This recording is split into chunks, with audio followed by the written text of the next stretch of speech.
हाँ, पाइथागोरस प्रमेय है। पाइथागोरस प्रमेय क्या होता है? एक समकोण त्रिभुज में कर्ण का वर्ग शेष दो भुजाओं के वर्गों के योग के बराबर होता है। यानी कोई एक समकोण त्रिभुज है अगर, तो उसमें क्या होगा? कर्ण का वर्ग इक्वल टू लंब का वर्ग प्लस आधार का वर्ग। ये पाइथागोरस प्रमेय है। अब इसको हमें प्रूव करना है। पाइथागोरस प्रमेय समकोण त्रिभुज के लिए होता है। यहाँ पे एक समकोण त्रिभुज हम बना देते हैं, देखिए, जिसका एक कोण 90 अंश का होता है, वही समकोण त्रिभुज होगा। और जो 90 अंश का कोण है, इसके जो सामने की भुजा होगी ये कर्ण होगी, और ये भुजा आधार होती है, और ये लंब होता है। ये विशेष रूप से ध्यान में रखना है। यानी पाइथागोरस जो प्रमेय है ये समकोण त्रिभुज के लिए है, और जिसमें एक कोण 90 अंश का, ये 90 अंश का कोण है, और 90 अंश के सामने, 90 अंश कोण के सामने की जो भुजा होगी वो कर्ण होगी। ये कर्ण है, देखिए, और ये आधार है, और ये आपका लंब हो गया। तो जो पाइथागोरस प्रमेय है ये समकोण त्रिभुज के लिए है, जिसमें एक कोण 90 अंश का है। ये बात क्लियर होगी। अब इसको हमें प्रूव करना है। क्या प्रूव करना है? कि जो कर्ण का वर्ग है, ये कर्ण का वर्ग बराबर लंब का वर्ग प्लस आधार का वर्ग होता है। इसी चीज़ को प्रूव करना है। तो अब इसके लिए क्या करेंगे कि सबसे पहले हम एक ट्रायंगल लेंगे ABC। देखो यहाँ पे लिया गया है ABC। यहाँ फिर से हम आपको दिखा देते हैं AB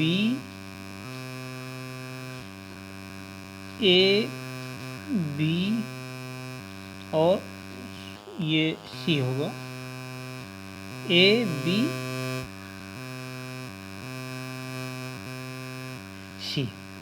अब जो B है, इसमें ये B आपका 90 अंश का है। B आपका 90 एंगल का है, ये 90 डिग्री है। अब B 90 है। इसके बाद में हमको इसे सिद्ध करने के लिए हम क्या करेंगे कि B से एक लंब डाल देंगे ऐसे, और ये आ जाएगा यहाँ पे D पे। अब आप देख पा रहे होंगे कि क्या है, जो D हो गया ये भी 90 अंश का हो गया, 90 अंश का ये भी हो गया। इसको सिद्ध करने के लिए क्या करना है आपको कि ABC एक त्रिभुज लेना है। त्रिभुज में B आपका 90 अंश का है, और B से एक रेखा आपने खींच दिया AC पर लंबवत, और वो आ गया AD पे, D पॉइंट पे वो आपका रेखा आया, और त्रिभुज आपका डिवाइड हो गया दो त्रिभुज में, जो छोटे छोटे त्रिभुज में ABD और BDC, ये दो त्रिभुज हो गए। और जो D है वो आपका 90 अंश का हो गया। तो इतनी बात समझ में आ गई। अब हमको करना क्या है? इसको सिद्ध करने के लिए हमें पहले एक छोटे त्रिभुज को लेना है और उसको बड़े वाले त्रिभुज के समरूप दिखाना है।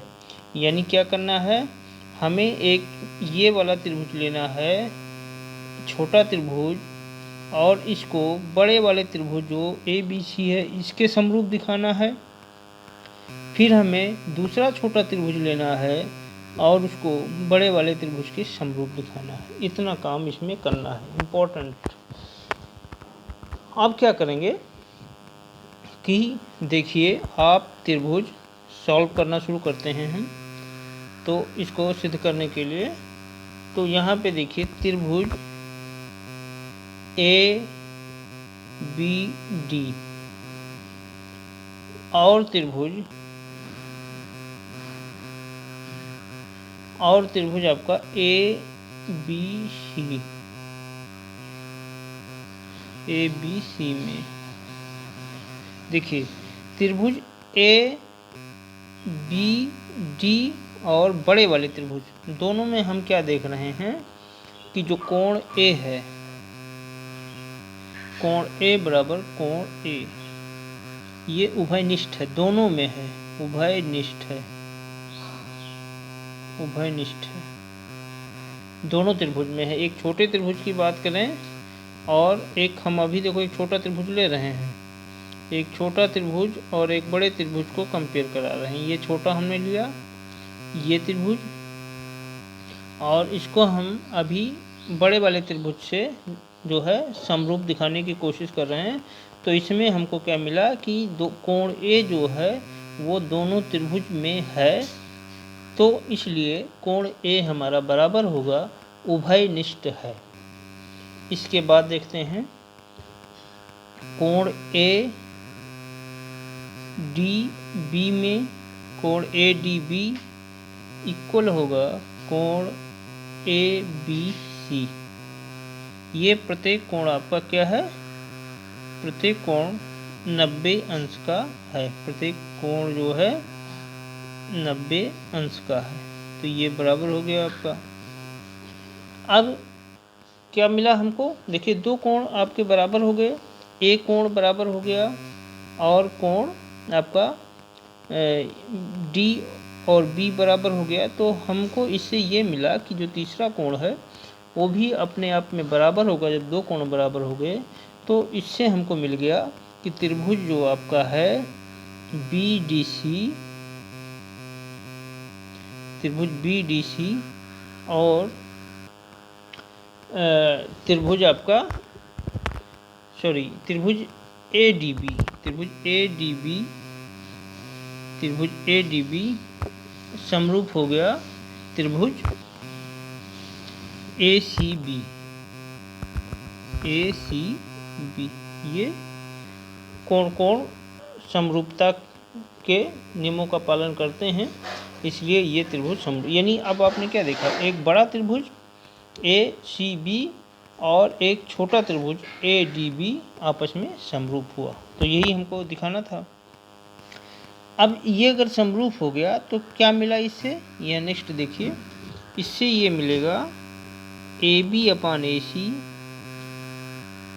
ए बी अपान ए सी ये मिल गया equal to A B A D upon A B, ये मिल गया। और इसको क्रॉस मल्टीप्लिकेशन करेंगे क्योंकि ये कहाँ से मिला, ये मिला है आपको, अगर दो समरूप त्रिभुज हैं तो उनकी जो भुजाएं हैं वो अनुपात में बराबर होंगी। तो क्रॉस मल्टीप्लिकेशन कर देंगे तो ए बी स्क्वायर बराबर मिल गया ए डी इंटू ए सी, ये समीकरण 1 मिल गया हमको। अब दूसरे त्रिभुज को हम देखेंगे जो समरूप दिखाने की। देखिए ये त्रिभुज लेंगे ये, और इसको हम बड़े वाले से समरूप दिखाने की कोशिश करेंगे। बी डी सी को हम दिखाएंगे ए बी सी के समरूप दिखाने की कोशिश करते हैं यहाँ पे। तो अब इसमें देखिए त्रिभुज यहाँ पे एक ये खींच देते हैं हम। अब नेक्स्ट देखते हैं त्रिभुज बी डी सी और त्रिभुज ए बी सी में हमको कोण सी क्या मिला, उभयनिष्ठ, दोनों में है, कोण सी उभयनिष्ठ है,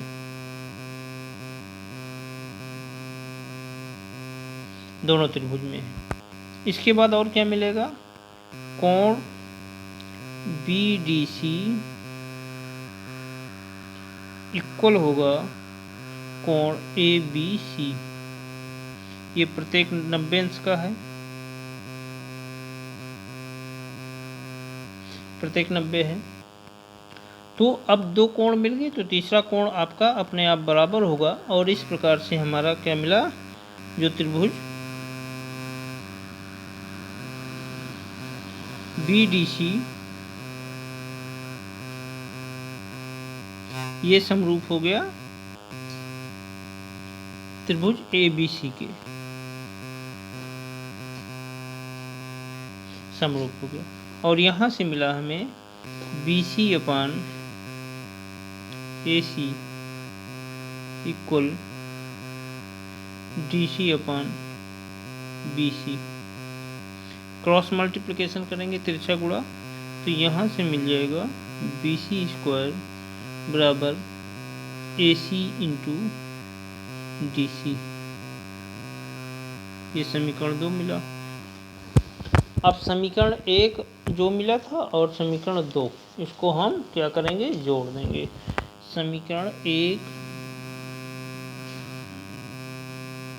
और 2 को जोड़ने पर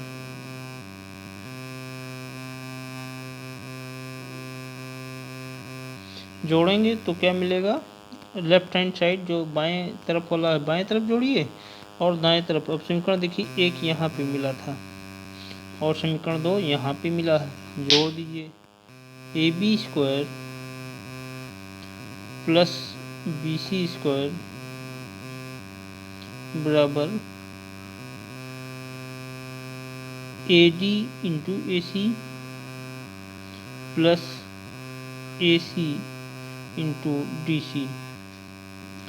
अब इसको आप ऐसे कर लेंगे, AB square plus BC square, ये हो जाएगा। AD कॉमन ले लेंगे, तो AD जब कॉमन लेंगे तो आप AC कॉमन लेंगे, यहाँ पे AC कॉमन लेंगे तो मिलेगा AD और प्लस